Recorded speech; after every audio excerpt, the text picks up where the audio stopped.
the overall point of the NFC feels wide open. Give me your outside top of Philly. 3. 1, 2, 3. Give me your 1, 2, If I and 3. had to right now, I'll take Philly, the Rams. Your heart wants you to say Chicago. I'm torn between Detroit and San Francisco. Ooh. Because, look, the talent is still there for the Lions, but I can't help but wonder, look, you lost an NFC title game you probably should have won, and then last year in the playoffs, they were annihilated by Washington. I mean, that game really wasn't close. And so I feel Philly, the Rams, and then it's either Detroit or San Francisco. Knox locks. Hey. Who's your top 3? Well, undoubtedly, Philadelphia is number 1 until they are not number 1. You got to put the Commanders second because, to me, the Commanders had a really, really strong year. Like I said, the only slow up they had was when Jaden Daniels got that injury.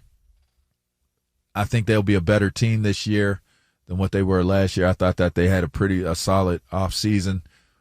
And then my third team is clearly, I believe it's the Rams.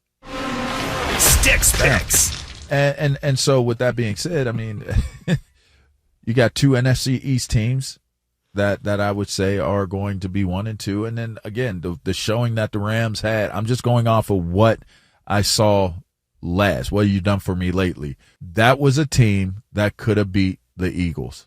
The Commanders seemingly could have beat the Eagles, but it didn't seem as though they looked as good against the Eagles as the Rams did.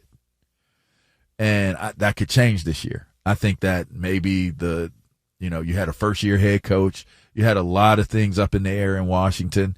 I just think that there's going to be more stability. There's going to be more familiarity. There's going to be more continuity. And they get an opportunity to show that it wasn't a one-year situation, that this is a team that actually can be good in the foreseeable future. I think that that's where the Commanders are because, again, I think everybody involved in the organization understands what's at stake because of everything that's taking place there. And then you look at that Rams team, they flew under the radar. They have this young core group of guys on the defense. They're going to get better. So you will see them being very competitive.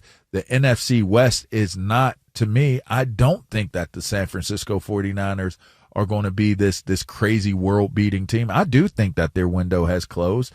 And if it has closed and they're not as good as they're supposed to be, I would say the biggest threat in the West to this LA Rams team would be the Arizona Cardinals.